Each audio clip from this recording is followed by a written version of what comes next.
اعوذ باللہ من الشیطان الرجیم بسم اللہ الرحمن الرحیم۔ احباب، سوشل میڈیا کے اوپر ایک شور برپا ہے کہ تحریک لبیک یا رسول اللہ صلی اللہ علیہ وسلم کا پی ٹی آئی سے اتحاد ہو چکا۔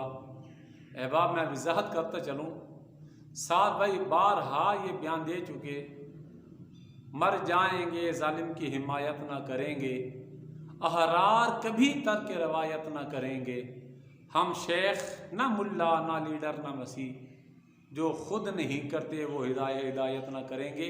احباب، بارہا سعد بھائی کیسے بیانات سوشل میڈیا پر آ چکے، آئیں ہم بھی آپ کو ایک بیان سنواتے ہیں کہ جب سعد بھائی کے سے یہ سوال کیا گیا کہ آپ نے پی ٹی آئی کی حمایت کی ہے، انہوں نے دو ٹوک موقف اپنا پیش کیا کہ نہیں، ہم ایسے شخص کی حمایت نہیں کر سکتے کہ جس نے ختم نبوت کا نعرہ لگانے والوں کے اوپر گولیاں چلائی ہوں، بے دردی سے شہید کیا ہو۔ پی ٹی آئی وہ بد نصیب جماعت ہے احباب کہ جس نے نبی کے غلاموں کے اوپر گولیاں چلائی ہیں۔ کسی بھی صورت کے اندر تحریک لبیک یا رسول اللہ صلی اللہ علیہ وسلم کا پی ٹی آئی سے اتحاد نہیں ہو سکتا، اور جتنی ویڈیوز چل رہی ہیں سب فیک ہیں۔